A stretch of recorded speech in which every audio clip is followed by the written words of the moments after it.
আল্লাহ এক ও অদ্বিতীয়, তারা আল্লাহকেও মানত, আল্লাহকেও বিশ্বাস করত, আল্লাহর কথা স্বীকারও করত। তারা তাওহীদ ফি আসমা ওয়া সিফাকে মানত, তারা তাওহীদ আল উলুহিয়াকে মানত, কিন্তু তারা তাওহীদ আর রুবুবিয়াকে মানত না। রুবুবিয়া মানে সৃষ্টি যার, আইন চলবে তার। কোন আহলে হাদিস বাচ্চা কি প্রচলিত রাজনীতির গণতন্ত্রের সাথে জড়িত আছে না নাই, ওই ব্যক্তির ঈমান নাই, সে মুশরিক। এখানে আর কোনো ফতোয়া অথবা এই ব্যাপারে আর কোনো আয়াত হাদিস পেশ করলাম না।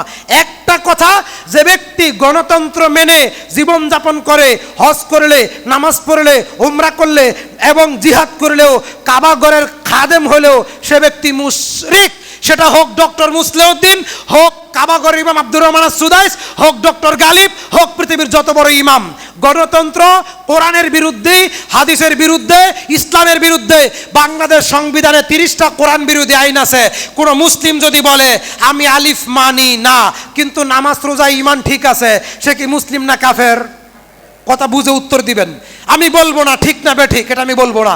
আমি বলবো আপনি বুঝে আগে বুঝেন, আগে শোনেন, তারপরে বলেন। আল্লাহ বলছেন সূরা বায়না আয়াত 43, আয়াত 44, হে নবী ফাসআলু আহলা যিকরি ইন কুনতুম লা তা'লামুনা বিল বায়িনাতি ওয়াজ যুবুর ওয়া আনজালনা ইলাইকা যিকরা লিতুবায়্যিনা লিন-নাস। তোমরা যারা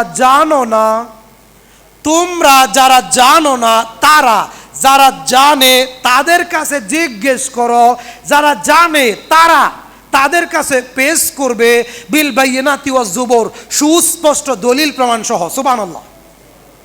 ওয়া আনজালনা ইলাইকা যিকরা, হে নবী আপনার প্রতি এই কোরআন নাজিল করেছি, জিকিরের কিতাব না। চরমোনাই তরিকায় প্রত্যেক বৃহস্পতিবারে মসজিদের এক কোণায় বসে ইল্লাল্লাহ ইল্লাল্লাহ জিকির করার জন্য কোরআন নাজিল করি নাই। এই কোরআন শুধু সালাত, সিয়াম, ইবাদত, মানুষ মারা গেলে তার পাশে বসে তেলাওয়াত করবেন, এজন্য নাজিল করি নাই। ওয়ানজালনা ইলাইকা যিকরা লিতুবায়্যিনা লিন-নাস, লিতুবায়্যিনা লিন-নাস, লিতুবায়্যিনা লিন-নাস। মানুষের সামনে, মানুষের ভাষায়, জাতি যেই ভাষা বুঝে সেই ভাষায় এই কোরআন জাতিকে বুঝাই দেন। সুবহানাল্লাহ। অথচ আমার দেশের বড় টুপিওয়ালা, বড় জুব্বাওয়ালা, দেওবন্দি আলেম অথবা বড় বড় আলেম আরবি ভাষায় খুতবা দেয়, 50 বছর আরবি ভাষায় খুতবা দেয়। তিনি নিজেও বুঝে না কি খুতবা দেয়, জাতি তো দূরের কথা। এজন্যে জাতি যেই ভাষা বুঝে ওই ভাষায় জাতির সামনে আলোচনা পেশ করতে হবে দলিল প্রমাণ সহ। বলতেছিলাম রাসূল সাল্লাল্লাহু আলাইহি সাল্লাম বলছেন, কি বলছেন? মান ক্বালা আশহাদু আল্লা ইলাহা ইল্লাল্লাহ ওয়াহদাহু লা শারীকা লাহ। মক্কার কাফেররা আল্লাহকে স্বীকার করে, কিন্তু সূরা ইউনূস আয়াত 18 তে আল্লাহ বলছেন ওয়া ইয়াবুদুনা মিন দুনিল্লাহ মা লা ইয়াদুররুহুম ওয়া লা ইয়ানফাউহুম ওয়া ইয়াকুলুনা হাউলাই সুফাহাউনা ইনদাল্লাহ। আমার দেশের মুসলমানেরা যখন বিপদে পড়ে তখন মাজারে যায়, দরবারে যায়, পীরের কাছে যায়, খানকায় যায়। এরকম মুসলমান আছে না নাই? আছে। ওই তাদের সাথে আর মক্কার আবু জাহেলের সাথে কোনো পার্থক্য নাই। আল্লাহ বলছেন সূরা ইউনূস আয়াত 18, মক্কার কাফেররা আল্লাহকেও ডাকতো, আবার মূর্তিও পূজা করত। তখন তোমরা কেন মূর্তি পূজা করো? হাউলাই সুফাহাউনা ইনদাল্লাহ। যখন আমরা বিপদে পড়ব তখন এই মূর্তিগুলা আমাদের পক্ষ নিয়ে আল্লাহর কাছে কথা বলবে, আল্লাহর কাছে আমাদেরকে পৌঁছায় দিবে, এজন্য মূর্তিকে ডাকি। তাহলে তারা লা শারীকা লাহু লাহুল মুলকু ওয়াহদাহু লা শারীকা লাহ, তারা আল্লাহর তাওহীদ বজায় রাখতে পারে নাই। ওয়াহদানিয়াত, আল্লাহর তাওহীদ, আল্লাহর একত্ববাদ তারা রক্ষা করতে পারে নাই।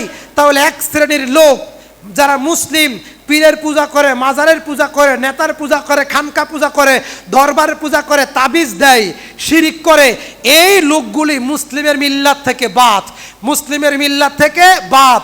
তারা যদিও জন্মগত মুসলিম, যদিও কালেমা পড়ে, যদিও নামাজ পড়ে, যদিও হজ করে, এই আনুষাঙ্গিক আমল তারা যদিও করে, এই আয়াত এবং এই হাদিস প্রমাণ করে তারা খাঁটি ইমানদারদের গণনা থেকে, খাঁটি ইমানদারের তালিকা থেকে তারা কি বাদ, একদল বাদ।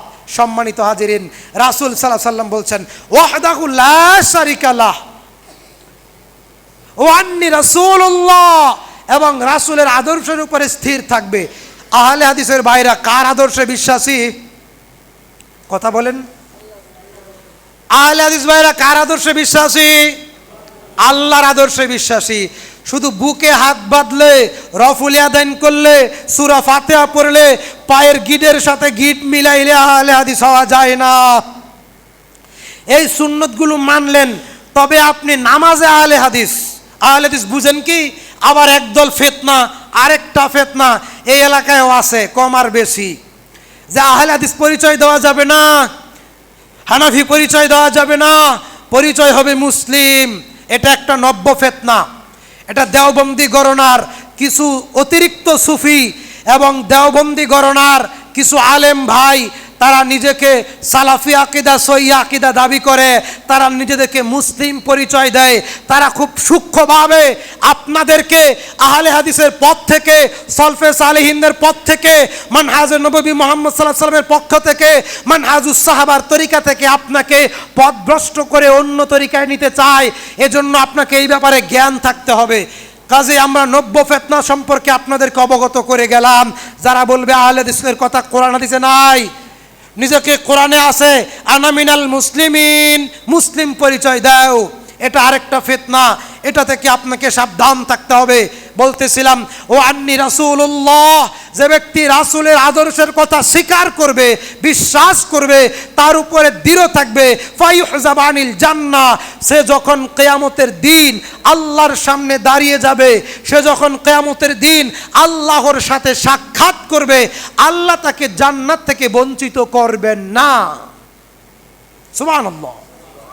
عن أبي هريرة رضي الله تعالى عنهما قال قال رسول الله صلى الله عليه وسلم من قال أشهد أن لا إله إلا الله وأني رسول الله لا يلقى الله به عبد غير شك فيحجب عن الجنة, যে ব্যক্তি তাওহীদের স্বীকারোক্তি দিবে, তাওহীদের উপরে দৃঢ় থাকবে, রাসূলের আদর্শের কথা স্বীকার করবে, রাসূল সাল্লাল্লাহু আলাইহি সাল্লামকে নবী হিসেবে, রাসূল হিসেবে মেনে নেবে, তার আদর্শের উপরে থাকবে, সে যখন মৃত্যুর পর আল্লাহর সামনে দাঁড়াবে, ফায়ুহজাব আনিল জান্নাহ, আল্লাহ তাআলা তাকে জান্নাত থেকে বঞ্চিত করবেন না, জান্নাত দিয়েই দিবেন।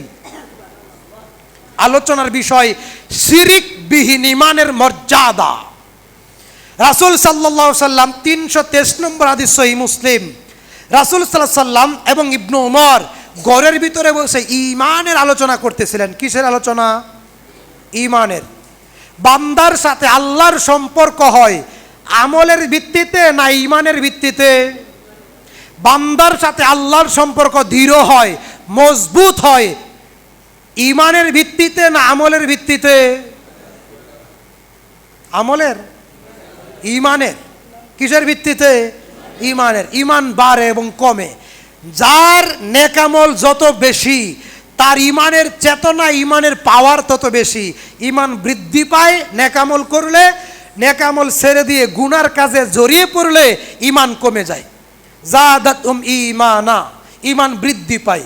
সম্মানিত হাজিরিন, এখন তো আমাদের দেশের ওয়াজ মাহফিলে ঈমানের কথা, ঈমানের আলোচনা খুব কম হয় এবং মানুষের কাছে এটা ভালো কম লাগে। বক্তা বসেই বলবে অমুক ব্যক্তি বেদাত করেছে, এটা বেদাত, এটা শিরিক, ওই বক্তা খারাপ, ওই বক্তা এটা সেটা। এটা মানুষের কাছে ভালো লাগে, কারণ আমরা তো মিডিয়ায় কাজ করি, এগুলো মানুষের কাছে ভালো লাগে। যদি আমরা বলি যে চরমনাই পীরের 14টি কুফরি আকিদা আছে, দেখবেন এই ভিডিওটা অনেক ভাইরাল হবে। যদি আমরা বলি এনায়েতুল্লাহর আকিদায় আদর্শে কুফরি আছে, যদি আমরা বলি ঈদে মিলাদুন্নবী কুফরি, ঈদে মিলাদুন্নবী বিদআত, সম্মিলিত মোনাজাত বিদআত, জুমার 2 আযান চলবে না 1 আযান চলবে, ফরজ নামাজের পরে হাত তুলে ইমাম মুসল্লি মিলে হাত তুলে মোনাজাত করা বিদআত, কবর দেওয়ার পর ওইখানে ইমাম মুসল্লি দাঁড়িয়ে হাত তুলে মোনাজাত করা বিদআত। এই সমস্ত কথাবার্তা অনেক ভাইরাল হয়, অনেক মানুষ দেখে।